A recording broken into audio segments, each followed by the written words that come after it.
কৃষ্ণ হরি বল শুদ্ধি গৌর ভক্তমণ্ডলী সকলে শ্রী চরণে দণ্ডবোধ প্রণাম ভক্তি গ্রহণ করবেন। হরে কৃষ্ণ।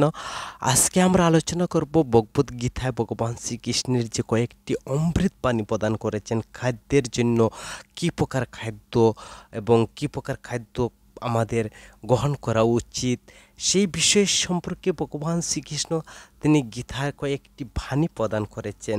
খাদ্যের কারণেই মুখ্য হয়। ভগবদ্গীতায় ভগবান শ্রীকৃষ্ণ তিনি 17 অধ্যায় 8 নং শ্লোকে সেখানে তিনি বলছেন সাত্বিক আহারের কথা, যা আয়ু, উৎসাহ, বল, আরোগ্য, চিত্ত প্রসন্নতা, রুচি এই সকল বর্ধন করে, সরস স্নেহযুক্ত প্রীতিকর এইরূপ আহার হচ্ছে সাত্বিক ব্যক্তিদের জন্য প্রিয়। ভগবদ্গীতায় 17 অধ্যায় 9 নং শ্লোকে তিনি সেখানে বলছেন রাজস ব্যক্তির আহার অতি কটু, অতি অলম, অতি লবণাক্ত, অতি উষ্ণ, তীক্ষ্ণ, বিদেহী, দুঃখ, সুখ, রোগ উৎপাদক আহার রজস ব্যক্তির প্রিয়। ভগবদ্গীতার 17 অধ্যায়ের 10 নং শ্লোকে সেখানে ভগবান বলছেন যে তামস ব্যক্তির খাদ্যের আহার কি প্রকার, যে খাদ্য বহু পূর্বে পক্ক, যাহার রস শুকিয়ে গিয়াছে, যাহার দুর্গন্ধ পরিচর্ষিত, যাকে বাসি বলা হয়, উচ্ছিষ্ট অপবিত্র আহার, এইসব হচ্ছে তামস ব্যক্তির অতীব প্রিয়। ভগবদ্গীতায় ভগবান শ্রীকৃষ্ণ 14 অধ্যায়ের 14 নং শ্লোকে সেখানে বলছেন যে সত্যগুণ বৃদ্ধিপ্রাপ্ত হইলে যদি জীবের মৃত্যু হয়, তবে তিনি উত্তম তত্ত্ববিদগণের প্রাপ্য প্রকাশময় দিব্যলোকে সকল লোক তিনি প্রাপ্ত হন। সেখানে ভগবান শ্রীকৃষ্ণ তিনি বলছেন যে সত্যগুণ যদি অধিকারী হয়, তাহলে মৃত্যুর পর তার তত্ত্ববিদগণের যে প্রাপ্য প্রকাশ্য দিব্যলোকে সে সকল প্রাপ্ত হন। গীতার 14 অধ্যায় 15 নং শ্লোকে সেখানে ভগবান বলছেন যে রজগুণ বৃদ্ধিকালে মৃত্যু হইলে কামাসক্ত মনুষ্যজনিতে জন্ম হয়, এবং তমগুণের বৃদ্ধিকালে মৃত্যু হইলে পুষ্যাদি মূঢ়জনিতে জন্ম হয়। তাহলে দেখুন ভগবান শ্রীকৃষ্ণ সেই খাদ্যের কি অমৃত বার্তা আমাদেরকে প্রদান করছেন। ভগবদ্গীতায় ভগবান 14 অধ্যায়ের 17 নং শ্লোকে সেখানে বলছেন সত্যগুণ হইতে জ্ঞান উৎপন্ন হয়, আর রজগুণ হইতে লোভ এবং তমগুণ হইতে অজ্ঞান, প্রমাদ এবং মোহ উৎপন্ন হইয়া থাকে। ভগবদ্গীতার 14 অধ্যায়ের 18 নং শ্লোকে ভগবান বলছেন যে সত্যগুণ প্রধান ব্যক্তি ঊর্ধ্বলোকে অর্থাৎ স্বর্গদিক লোকে গমন করেন, আর রজগুণ প্রধান ব্যক্তিগণ মধ্যলোকে অর্থাৎ ভূলোকে অবস্থান করেন, এবং প্রমাদ, মোহ আদি নিকৃষ্ট গুণ সম্পন্ন তমপ্রধান ব্যক্তিগণ অধোগামী হয়, তমিশ্রাদি নরক বা পশ্চাদি যোনি প্রাপ্ত হয়। ভগবদ্গীতার 14 অধ্যায়ের 19 নং শ্লোকে সেখানে ভগবান বলছেন যখন দ্রষ্টা জীব গুণ ভিন্ন অন্য কাহাকে কর্তা না দেখেন, অর্থাৎ প্রকৃতি কর্ম করে আমি করি না উহা বুঝিতে পারেন, এবং যে তিনি গুণের অতীত পরম বস্তুকে অর্থাৎ আত্মাকে জ্ঞাত হন, তখন তিনি আমার ভাব এবং ব্রহ্মভাব গুণাতীত অবস্থা প্রাপ্ত হন। হরে কৃষ্ণ। গীতায় ভগবান শ্রীকৃষ্ণ 14 অধ্যায়ের 20 নং শ্লোকে সেখানে বলছেন জীব দেহ উৎপত্তির কারণভূত এই 3 প্রকার গুণ অতিক্রম করিয়া জন্ম, মৃত্যু, যারা দুঃখ হইতে বিমুক্ত হইয়া অমৃত তত্ত্ব অর্থাৎ মোক্ষ লাভ করে। তাহলে আমরা দেখতে পাচ্ছি ভগবান শ্রীকৃষ্ণ প্রথমেই তিনি খাদ্যের, রজগুণের খাদ্য, তমগুণের খাদ্য, সাত্ত্বিকের খাদ্যের কথা বলছেন, আর সেই সব গুণ প্রাপ্ত করে খাদ্যের মাধ্যমে।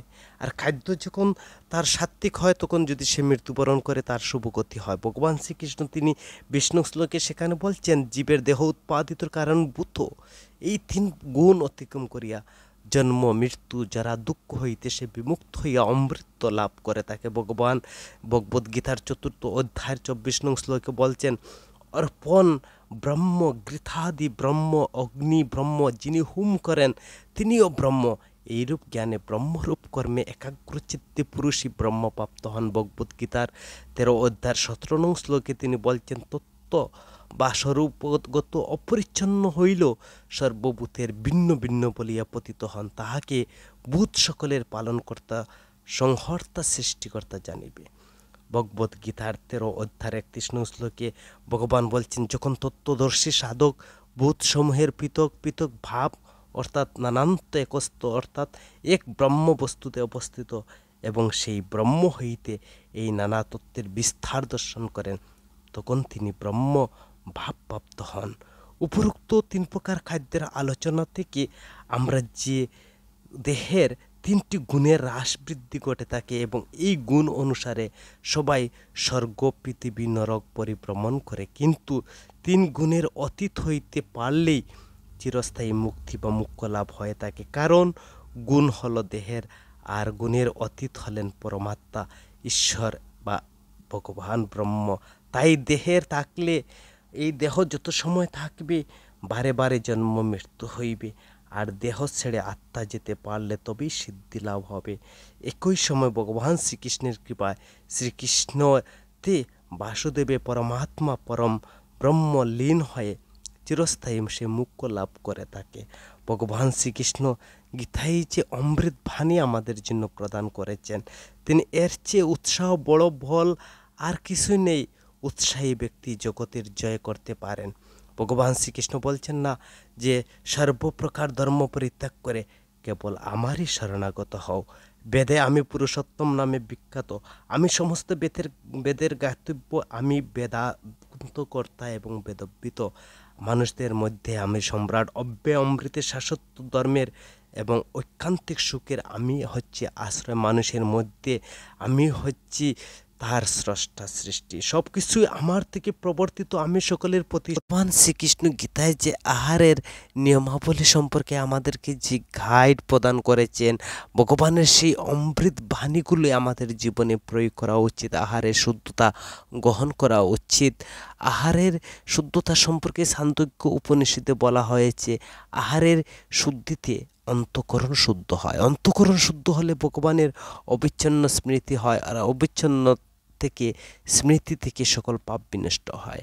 আহারের দোষ কাকে বলে তা বিষ্ণু পুরাণে বর্ণনা করা রয়েছে, যে এর মধ্যে আহারের দোষ কিংবা দূষিত আহারের ফলে কি কি হতে পারে সেই বিষয় সম্পর্কে বলেছেন। প্রথম হচ্ছে, অতিথির সেবা না করিয়ে যদি কেউ আহার গ্রহণ করে শুধু পাপ ভোজন করে। পিতৃগৃহে থাকা বিবাহিত কন্যা, অসুস্থ ব্যক্তি, অন্তঃসত্ত্বা স্ত্রী, বৃদ্ধ বালকদের ভোজন না করিয়ে যে গৃহস্থ নিজে ভোজন করে তিনি মৃত্যুর পর নরকে কপ বুঝি কীট হইয়া জন্মান। স্নান না করে ভোজন করলে মল ভোজন বা বিষ্ঠা ভোজনের সমান হয়ে থাকে।